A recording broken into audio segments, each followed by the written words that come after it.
কোন কোন ইমিগ্রেশন ক্যাটাগরির মানুষ নতুন পাবলিক চার্জ রুলের আওতায় পড়বেন এবং কারা এই কংগ্রেস কর্তৃক স্পষ্টভাবে এক্সাম্পট, কারা ছাড় পাবেন?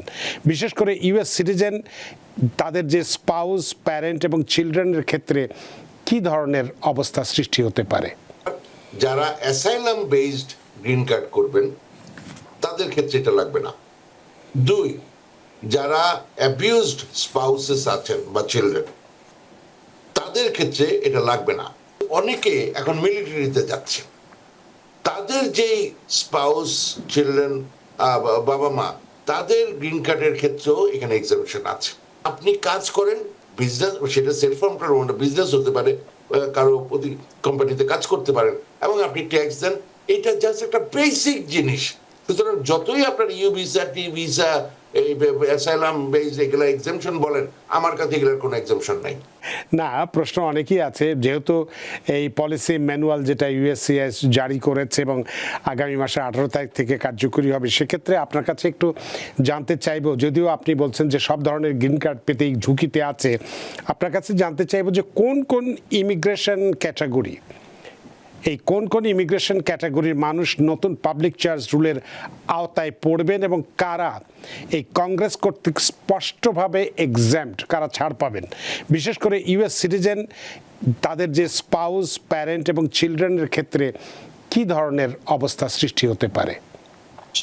বলছি, হ্যাঁ, এখানে একটা আমি আগেই বলিনি, যেটার উত্তর মানে পরে কথাটা আসবে, কিন্তু এখনই বলি নেই। একটা নতুন জিনিস আছে যেটা ট্রাম্প সাহেবের প্রথম আমলে এটা চালু করতে চেয়েছিল, এখন এটা আবার ভালো করে বোধহয় আসবে, এটা বলা হয়েছে। সেটা আমি পরে বলছি যে একটা এক ধরনের একটা বন্ড সিস্টেম করা। আচ্ছা, তো আপনার ওখানে ফেরত যাই প্রশ্নের দিকে। সেটা হচ্ছে যত ধরনের ফ্যামিলি ইমিগ্রেশন আছে আমাদের ক্ষেত্রে, যেগুলা মানে এখানে অনেক লম্বা লিস্ট আছে, আমি আমাদের ক্ষেত্রে যেগুলো রেলিভেন্ট হবে সেই জন্য আমি বলছি এনি ফ্যামিলি ইমিগ্রেশন এইটা লাগবে। আচ্ছা, কোনটা লাগবে না, যেটা আবার আমাদের ক্ষেত্রে যেগুলো রিলেটেড,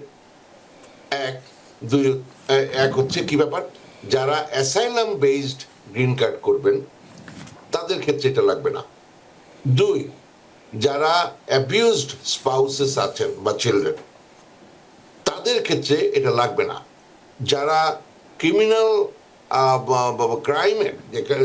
ক্রাইমের ভিকটিম, যারা নিজেরা ক্রাইম করে নাই, মানে ক্রাইমের ভিকটিম, কোনো ডাকাতির শিকার হয়েছেন, গুলি খেয়েছেন ইত্যাদি, হ্যাঁ, এরকম হচ্ছে, বিভিন্ন জায়গায় হচ্ছে, তাদের ক্ষেত্রে যে ওই যে ইউ ভিসা বলে, হ্যাঁ, বা টি ভিসা আছে, হ্যাঁ, এই জাতীয় যারা এই ধরনের ভায়োলেন্সের শিকার হয়ে বা বিভিন্ন ধরনের যারা ওই যে কি বলে টি ভিসার ব্যাপারটা, যেন মানে কি বলবো ভুলেই গেলাম, টি ভিসা, ভাওয়া, এই সমস্তগুলো, এই জাতীয় যে ব্যাপারটা মানে যারা আছেন, তারা এই কি জানি বলে, আমি কেন ভুলে গেলাম টি ভিসাটা, ওই যে হিউম্যান ট্রাফিকিং টি ভিসা।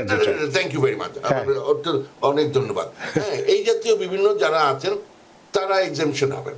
আচ্ছা, বাঙালিদের ক্ষেত্রে এখানে আরেকটা জিনিস খুব ঘটতেছে আমাদের ভাই বোনদের মধ্যে, সেটা হচ্ছে অনেকে এখন মিলিটারিতে যাচ্ছে, তাদের যেই স্পাউস, চিলড্রেন, বাবা মা, তাদের গ্রিন কার্ডের ক্ষেত্রেও এখানে এক্সাম্পশন আছে এবং এটা অত্যন্ত সুখবর। মানে আমি শিওর আপনারা আরো ভালো জানবেন সঞ্চালক মহোদয়, যে অনেকেই এখন মানে বিভিন্ন সামরিক বাহিনীর বিভিন্ন লেভেলে যোগদান করছেন এবং ভালো করতেছেন গেল। হ্যাঁ, তো শুধু অফিসার বলে না, মানে বিভিন্ন ক্যাটাগরিতে আর কি।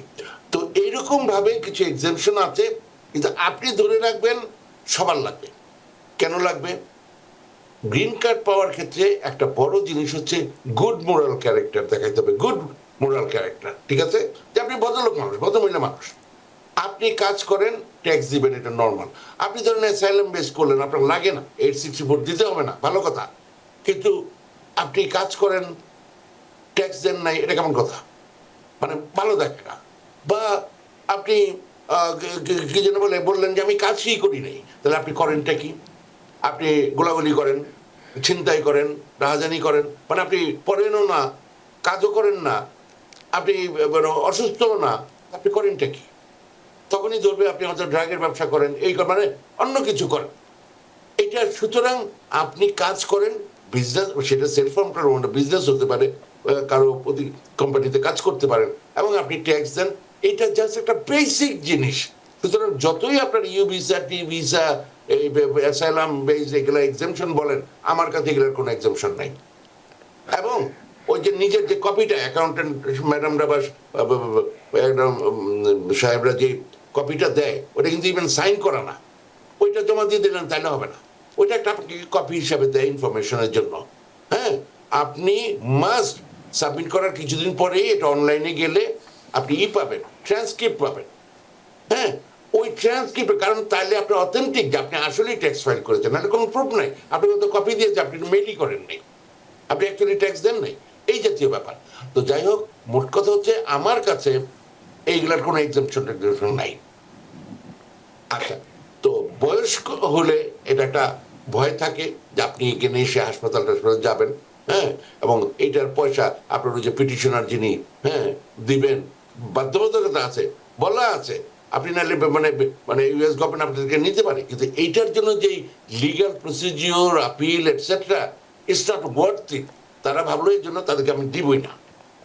ফলে যারা আসবেন তাদের যদি দেশে সয় সম্পত্তি থাকে ওগুলা দেখালেন, এইখানে যারা আছেন তাদেরও অনেকেরই বাড়িঘর আছে, হ্যাঁ, এগুলা in addition to typical I-864 এবং 3-4 বছরের মানে 1 বছর রিকোয়ার্ড, হ্যাঁ, দেখালেই যে হয়ে যাবে তা না। আপনাদের যাই আছে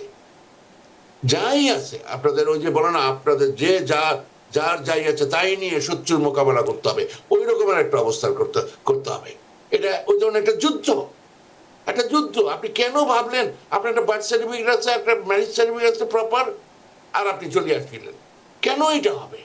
আমরাই কি চাবো নাকি বাংলাদেশে কেউ এরকম বাইরে থেকে লোক তোমার খালি মানে বিয়ে করলো আর চলে গেল, গিয়ে তারপর বসে বসে খাবে?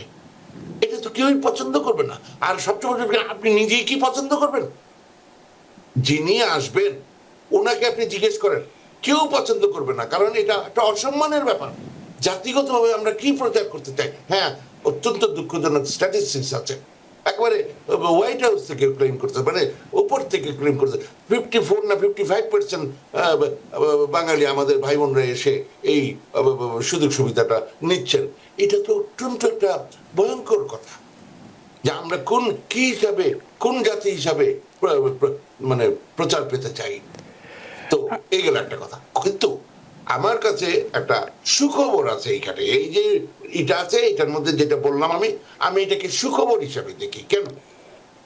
আপনার যদি এরকম খারাপ অবস্থা থাকে, আপনাকে ভিসা দিল না তো দিলই না, কিন্তু এখন একটা নতুন জিনিস চালু করতেছে, সেটা হলে মানে আমি কেন বলতেছি, এই না পাওয়ার থেকে আপনাকে একটা ইনভাইটেশন দিতে পারে in the form of notice of intent to deny or request for evidence, whatever it is, that আপনার অবস্থা ভালো না, আপনি এত টাকা, ওর একটা হিসাবে আসবে, একটা বন্ড দিতে হবে। মানে কোনো অ্যাপ্লিক্যান্ট নিজের উদ্যোগে ফর্ম I-945 জমা দিয়ে পাবলিক চার্জ বন্ড দিতে পারবেন না, তাই তো?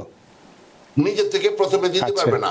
এটা যদি ওনাকে আমন্ত্রণ জানানো হয়, হ্যাঁ, মানে সোজা কথা হচ্ছে নির্দেশ দেওয়া হয় আর কি, হ্যাঁ, তাইলে আপনি এটা করবেন আর কি। তাহলে সেক্ষেত্রে কোনো সমস্যা হবে না, তাই তো? হ্যাঁ, আর আমার একটা বক্তব্য আছে। জি। Joint sponsor is a no. আচ্ছা, আপনারা চেষ্টা করেন এটা, নাম্বার 1। নাম্বার 2, যদি দিতে হয় তাহলে একেবারেই ইমিডিয়েট ফ্যামিলি মেম্বার, আর একটা বোন হয়তো ভালো চাকরি করে, একটা ভাই ভালো চাকরি করে, বাবা মার মানে বাবা দিল কিন্তু সাথে আরো, মানে এই যে এখন ইমিডিয়েট ফ্যামিলির মধ্যে না হলে আপনি জয়েন্ট স্পন্সরশিপ অ্যাভয়েড করবেন।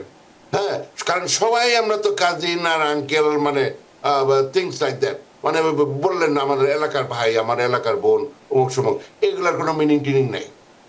ফলে চেষ্টা করবেন একা যিনি পিটিশনার ওনারই ইনকামটা দিয়ে আনতে পারলে মানে সবচেয়ে স্ট্রং কেস হয়।